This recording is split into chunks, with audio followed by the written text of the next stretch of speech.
So did a warm-up set, just 90 pounds, just to get a little bit of a feel for the movement, blood flow. This is the same brand pullover that I was using back in Australia, but it was an earlier model, I think, because it feels different. The overall build of it is definitely superior. So even though it's hammer strength, it's just a better hammer strength pullover than the ones I've used in more modern commercial gyms. I really do think that hammer strength have just lowered their standard and the quality of their machines have gone down over time. But this is one of the OG hammer strength pullover machines, so a little bit better mechanics wise.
Now, something that's really important to do when you're doing this kind of an exercise, if you're struggling to feel it in the lats, when you're performing it, don't think about gripping the bar across the top with your hands and kind of pulling the weight down.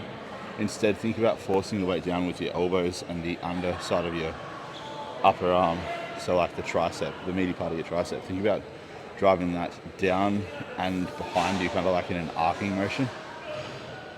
And if you do that, get a good contraction at the bottom, then slowly control it back up and hold for a moment at that stretch position at the top, then you're going to feel the lats be recruited a lot more, essentially. That's what I do when I train them. And I've always had a good mind-muscle connection with my lats since I did swimming as a kid, so I think there's something to say for that. People who have a swimming background tend to be able to recruit their lats a lot easier, and I have said this in a previous video, I think. But yeah, I mean, look at any swimmer, and swimmers don't do a lot of weight training, if any, and they have pretty well developed backs, considering that they're only really using the resistance of the water as their hands pass through the ocean or the pool. So yeah, just constant like stroking, not that kind of stroking, but you know what I mean. Constant stroking when you're swimming definitely does get, I guess, a good level of proprioceptive awareness in relation to the lats for a lot of individuals.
One down, 2 to go.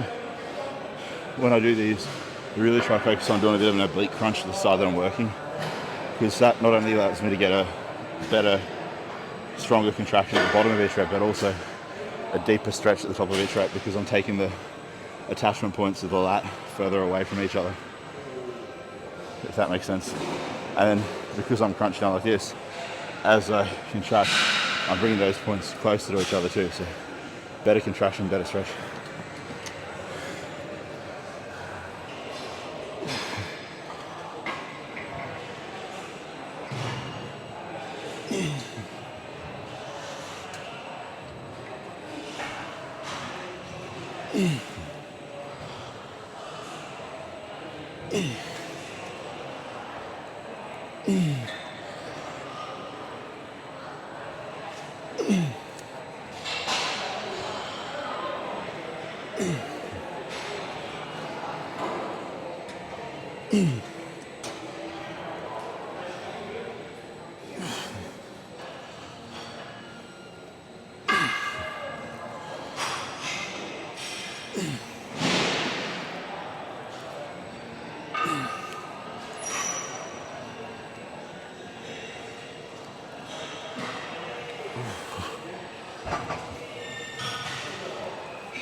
Might have to put the seat up a notch higher, but we'll see how it goes. Yep, definitely up high.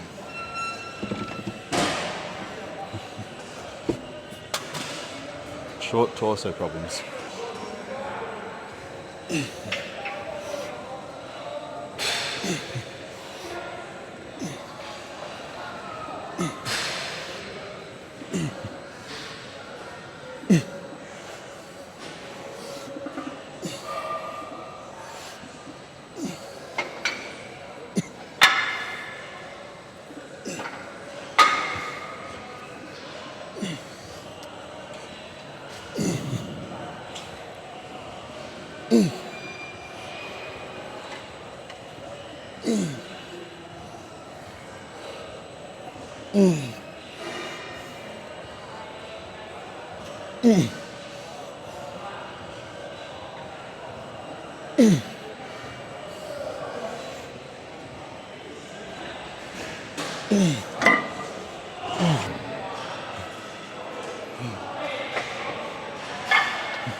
Okay, so the first and only rear delt exercise of the session, face pulls. There's no ropes available, so I'm just using a different attachment, bit of a makeshift. So we just hold it like this, see how it goes.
So from memory, I had to fiddle around with this machine a little bit before I found the Goldilocks zone in terms of setup. So I might have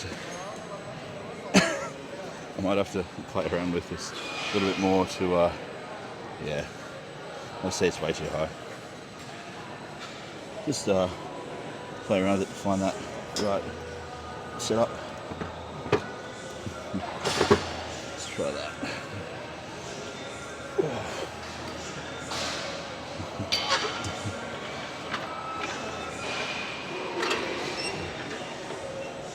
This feels about right.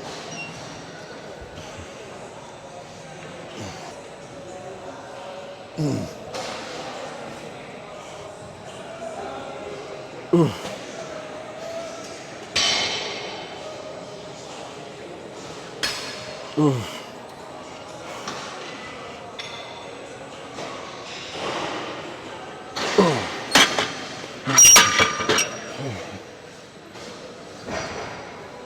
17 reps,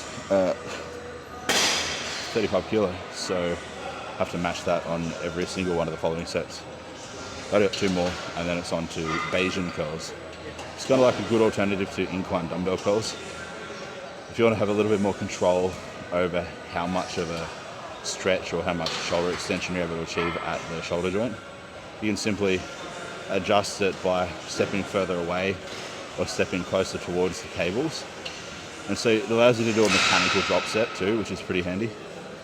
But I've just got rep match sets, no drop sets or mechanical drop sets, but I might throw one in for good measure on the last set. We'll see how things feel, how the pec's feeling, because that kind of a bicep variation where the shoulder's in a lot of extension, i.e. an incline dumbbell curl or a Bayesian curl, aka a cable curl where you're facing away from the cable pulleys, it places a greater stretch and more torque at the shoulder and just a greater stretch through the pec itself.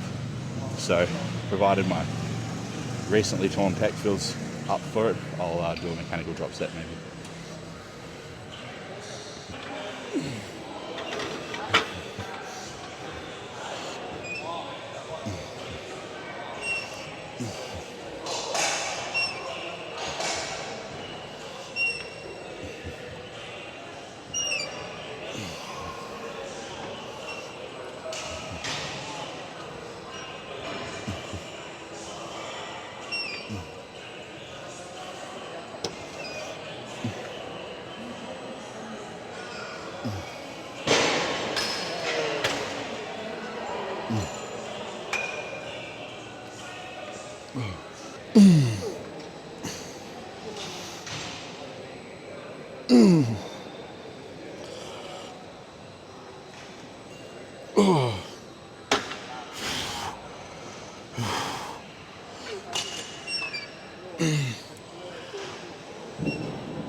Somebody's using the free motion cable pulley system, so I can't be arsed waiting around for it.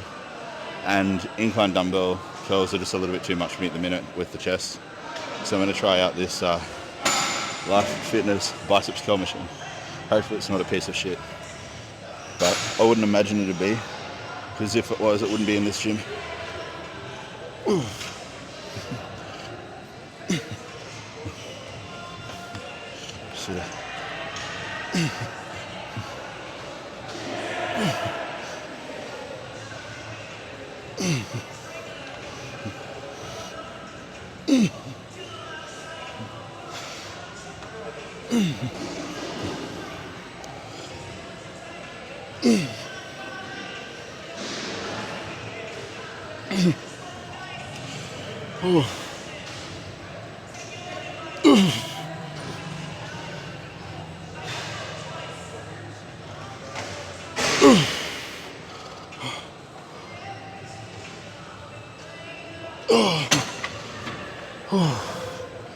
Can confirm it's actually pretty decent. I might actually use this as my primary exercise. I'll ask my coach if he's alright with it. But yeah, still get a bit more of a stretch in the bicep than you do in a, say, a preacher curl and stuff. Not to the same degree as like a Bayesian curl or a incline dumbbell curl, but still decent. So 2 more sets of that. I got 12 reps on that, so I got a rep match 12 reps on the next 2 sets, and then that's back, rear delts, and biceps done and dusted.